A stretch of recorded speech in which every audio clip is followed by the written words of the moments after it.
In a boost to market regulator SEBI, the Supreme Court stays the pending appeals filed by Sahara at the SAT and Allahabad High Court today.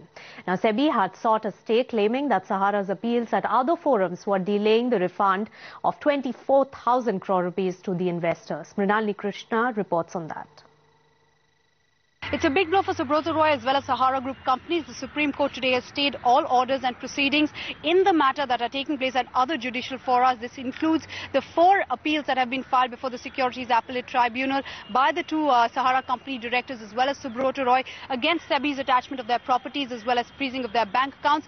This also includes the one appeal by Sahara India that is pending before the Allahabad High Court. Remember, Sahara India is a partnership firm where SEBI has alleged was a conduit of all the funds for the 2 Sahara Group companies, and which is why it took action against Sahara India as well. Now remember, SEBI had moved an application before the Supreme Court to transfer all these proceedings before the Apex Court. The Supreme Court will hear the matter again on Wednesday, 8th of May. Until then, all proceedings and orders have been stayed. Now apart from that, there was also the contempt petition that was filed by SEBI that was argued today. SEBI has said that Sahara is in willful disobedience of the Supreme Court order on various counts of almost refunding 4,800 crores to investors directly, which is not in line with the Supreme Court order. There have been no documents filed. There has been sale of land and assets. Also the fact there has been forcible conversion of investments from these 2 companies to other Sahara Group companies. While Sahara continued to challenge the maintainability of the appeal, it was argued today. The other appeal was, of course, arrest and detainment of